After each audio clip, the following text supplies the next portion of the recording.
Live from downtown Detroit, Local 4 News at 11 starts now.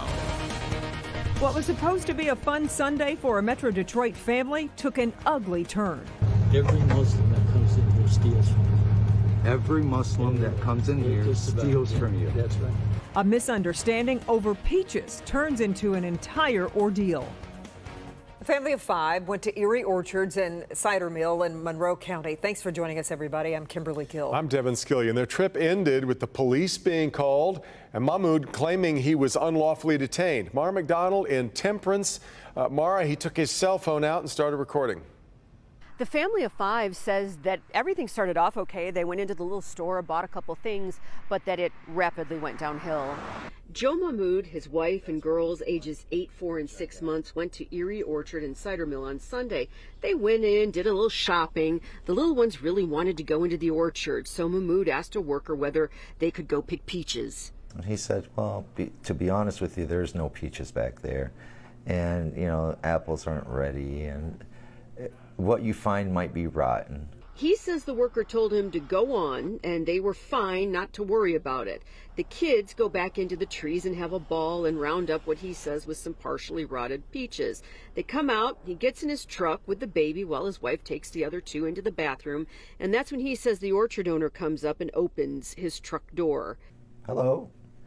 He's like, where's the bag? And I was like, right there on the passenger side floor. Meaning the bag of stuff that you guys bought, or meaning just no, the bag from the just orchard? we picked. Okay. I'm like, right there. And he goes, okay.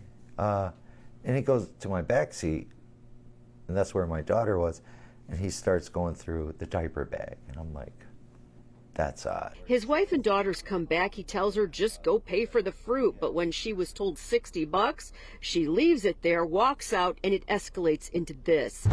Every Muslim that comes in here steals from you. Every Muslim that comes in here steals from you. That's right.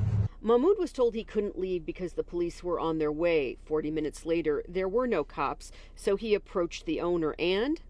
How long till they get here? Couple hours. The police. Yeah, couple hours. You said you called them. I called him. Well, when are they going to come? Because I got to go. I don't know. And as he tries to drive away... And when I got to the point where I could turn, he comes running to the driver door, and he just went crazy. I reached out to the owner here. I have yet to hear back from him. As far as Mr. Mahmoud is concerned, he says he hopes that the Monroe County Sheriff's Office will, pursue a criminal investigation here, and he himself is planning civil litigation. We're in Temperance. I'm Mara McDonald, Local 4. All right, Mara. Former President Donald Trump is expected to surrender at the Fulton County Jail in Georgia. That's according to a statement from the Fulton County Sheriff's Office. No word yet from Trump's team on when that will be, but he has to do it by the deadline, and that is August 25th. Former president and 18 others were charged for trying to overturn the 2020 election. There are 41 charges in total, including a count of racketeering. One of former President Trump's co-defendants charged in the probe has filed to move the case to federal court. Former White House Chief of Staff Mark Meadows filed the request. The 14-page filing cites a federal law that allows a case to be moved if the alleged actions were taken, quote unquote, under color of a defendant's federal office. Moving the case to federal court could result in a more favorable jury pool for defendants, and it would almost certainly mean no cameras would be allowed in the courtroom. More than 140,000 members of the UAW are going to vote next week on whether to authorize strikes against the big 3 automakers.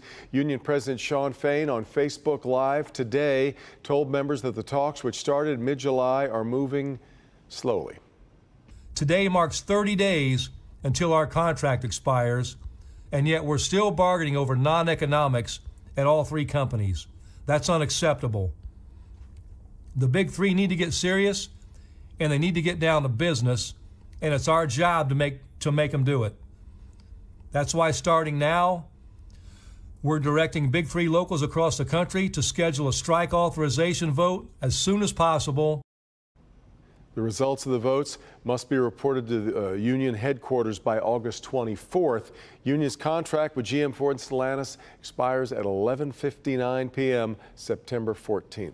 New tonight, community activists calling for the resignation of a Shelby Township clerk that was charged in the 2020 false electors scheme. This was the first Shelby Township board meeting since Stanley Grott was indicted last month in connection to the electors scheme. He faces several charges, including forgery and conspiracy to commit election law forgery.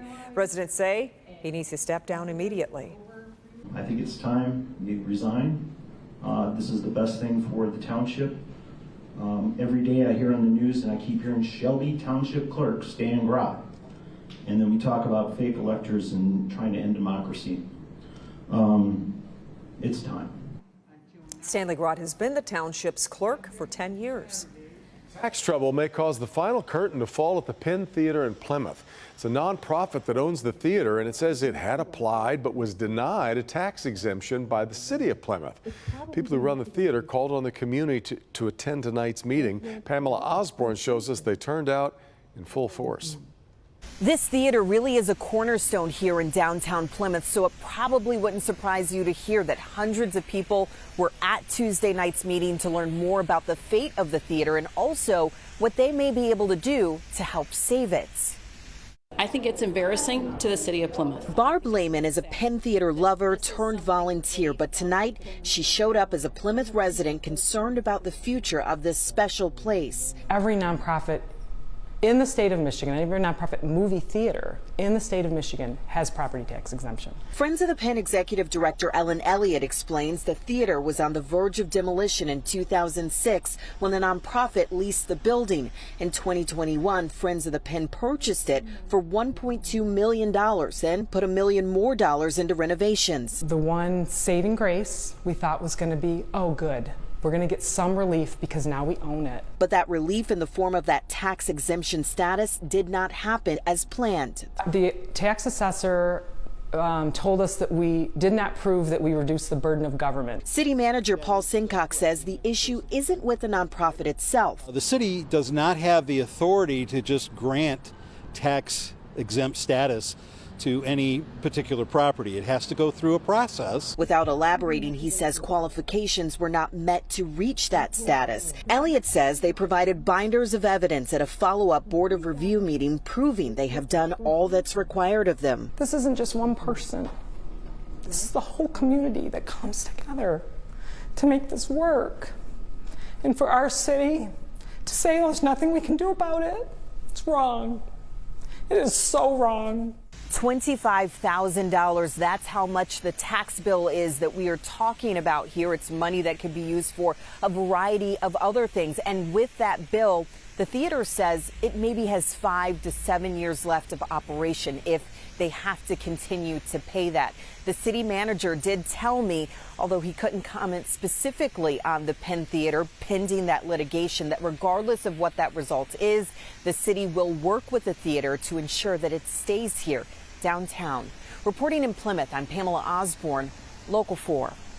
Pamela, thank you. A Metro Detroit veteran is suing the Madison Heights Police Department for allegedly using excessive force. Body cam video of 74-year-old Larry White being taken down by officers here. His lawyer says his constitutional rights were violated.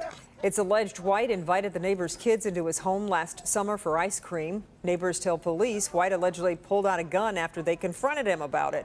This video shows officers requesting White to come out of the house. He refuses, and that's when they use force. There's a bunch of police officers crowding around your door, screaming at you before he even had an opportunity to talk to them, to understand the situation. You got to imagine the shock. This guy didn't do anything wrong. The lawsuit alleges the officers made false statements about White's actions while handcuffing him. White was facing criminal charges, but they were later dismissed. North Korea says a U.S. soldier is detained in the country for the first time. Officials confirming Travis King is in custody. State media reports the U.S. Army private crossed into North Korea due to inhuman maltreatment and racial discrimination within the U.S. Army. That's the quote tonight. U.S. officials believe King crossed the border intentionally while on a civilian tour. The Department of Defense says that while they can't verify North Korea's allegations, they remain focused on King's safe return to the U.S. The longtime mayor of Warren continues his legal battle to run for re-election in spite of a term limits ordinance in the state's third largest city. Today, there was a status conference for the federal lawsuit filed by Mayor Jim Fouts. City Council wants the suit dismissed, but Fouts has filed a 40-page response, still arguing the term limits ordinance is not retroactive to include him. He wants the results of the recent primary invalidated. Now the City Council has until August 23rd to respond. Big vote tomorrow for the Board of Trustees at Michigan State University, scheduling a vote on a resolution that would allow the administration to move towards selling liquor at some sporting events. If approved, the administration would be able to submit applications to sell liquor at a few venues, including Spartan Stadium and the Breslin Center. Last month, Governor Whitmer signed legislation into law that allows alcohol to be sold at college sporting events.